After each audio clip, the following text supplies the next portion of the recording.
Have you made decisions or choices recently that have been questioned? Did it rub you up the wrong way when they were?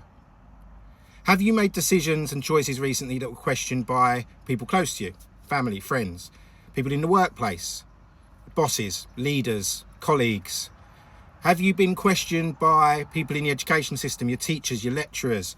If you play sports, has your coach or your manager asked you questions?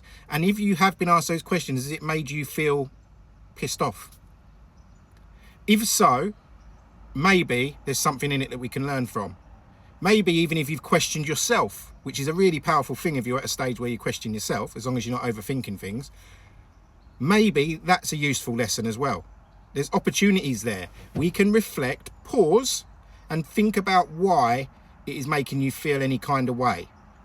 Because the reality is, when we fully trust our work, when we fully trust the actions that we've taken and the choices that we've made and the decisions that we've gone with, we feel cool.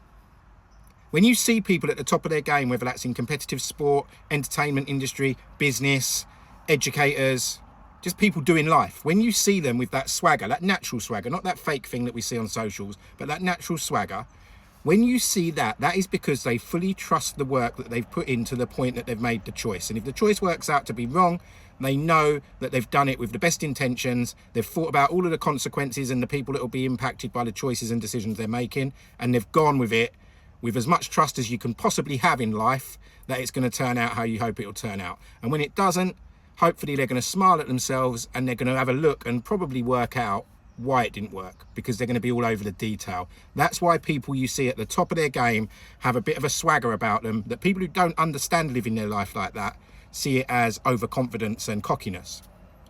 Now, let's get back to day-to-day life for us mere mortals out here.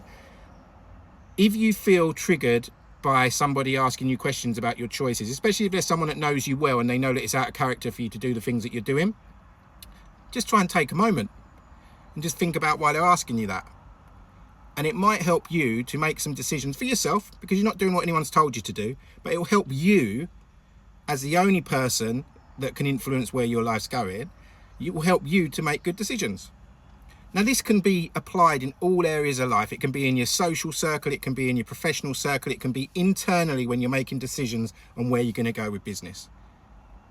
Even when I was going to record this video, I was thinking, God, there's people out there that would listen to this and know me from back in my old head, would think, Jesus Christ, he's one to talk. Absolutely, because I've lived and breathed it. I've made some really bad decisions in the past and not considered others when I've done it. And thankfully, due to whoever it is out there that looks out for me, I'm here to be able to try and help other people. I didn't do anything for Mental Health Awareness Week, not because I'm not a supporter of it, but because I live my life, my lifestyle. It's a lifestyle thing for me to try and promote people being the best version of themselves, and that starts with me, right? So this is my sort of slightly delayed contribution, I guess, and it's off the back of hearing a few different things in the last few days where people who I look out for, who I care about, are making some decisions that they're being pretty flippant about, and I feel like they could end up regretting it.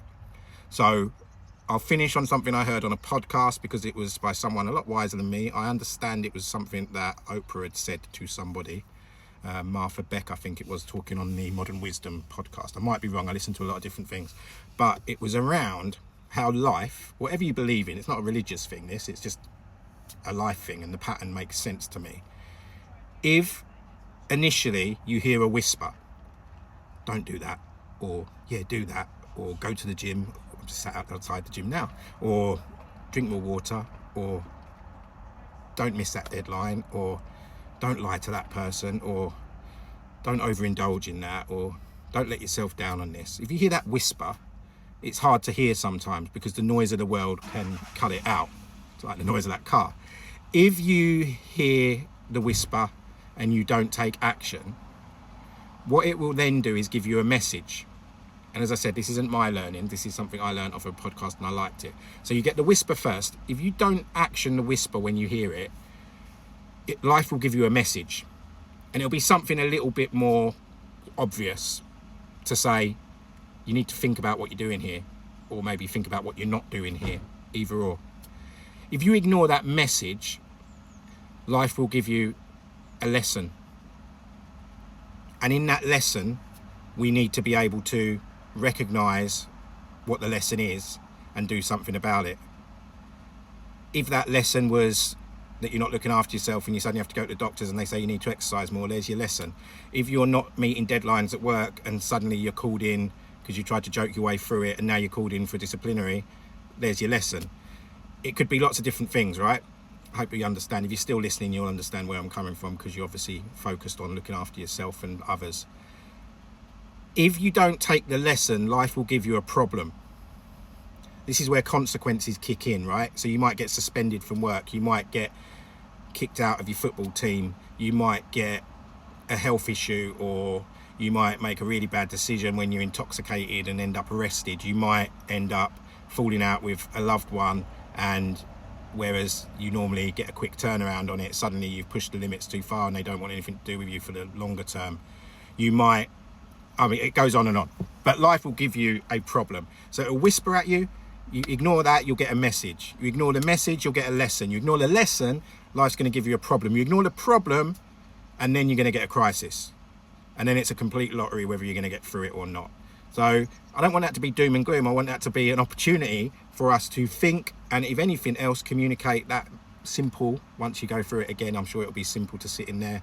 A simple way for people to think about when the right time is to make a change in any area of life. So there's my contribution, belated contribution to Mental Health Awareness Week. We're all about mental fitness at my organisation, which is a way of trying to simplify the language that's out there around high performance, mental health, self-belief, self-awareness, and positive decision making, really. So shout me if you want to talk more directly or with your organisation. Over and out. And thanks for your time.